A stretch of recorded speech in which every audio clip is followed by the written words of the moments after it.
Albert Einstein once said, everybody's a genius, but if you judge a fish by its ability to climb a tree, it will live its whole life believing that it is stupid.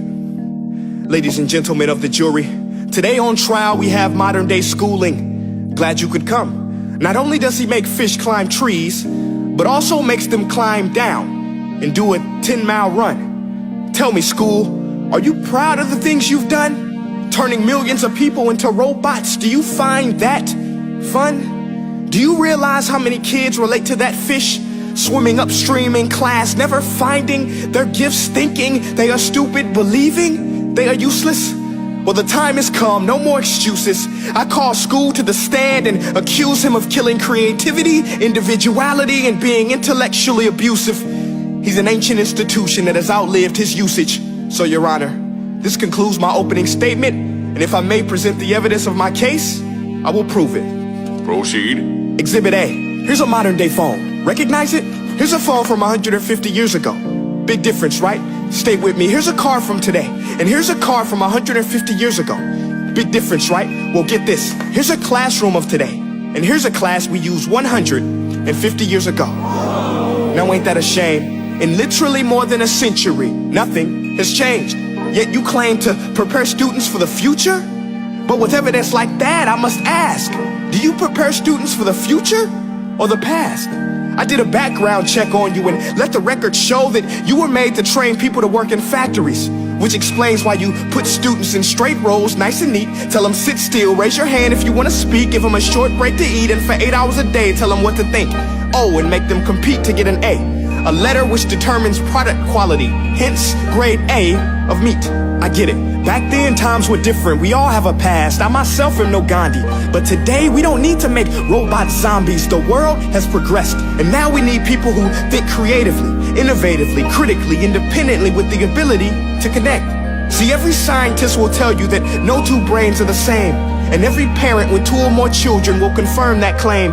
So please explain why you treat students like cookie cutter frames or snapback hats, giving them this one-size-fits-all crap. Watch your language. Sorry, Your Honor, but if a doctor prescribed the exact same medicine to all of his patients, the results will be tragic. So many people will get sick, yet when it comes to school, this is exactly what happens. This educational malpractice, where one teacher stands in front of 20 kids, each one having different strengths, different needs, different gifts, different dreams, and you teach the same thing the same way? That's horrific. Ladies and gentlemen, the defendant should not be acquitted. This may be one of the worst criminal offenses ever to be committed. And let's mention the way you treat your employees. Objection. Overruled. I want to hear this. It's a shame. I mean, teachers have the most important job on the planet, yet they're underpaid?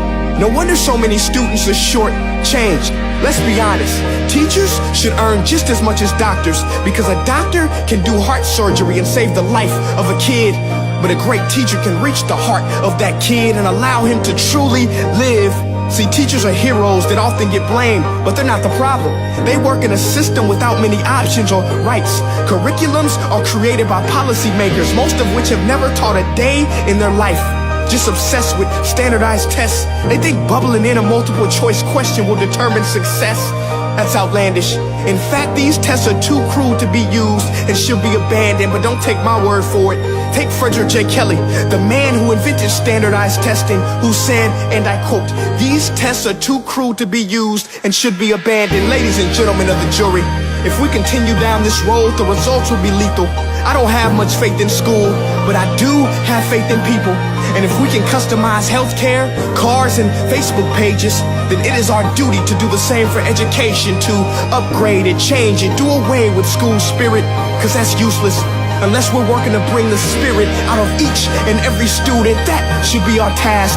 No more Common Core. Instead, let's reach the core of every heart in every class. Sure, math is important, but no more than art or dance. Let's give every gift an equal chance. I know this sounds like a dream, but countries like Finland are doing impressive things. They have shorter school days, teachers make a decent wage, homework is non-existent, and they focus on collaboration instead of competition. But here's the kicker, boys and girls. Their educational system outperforms every other country in the world.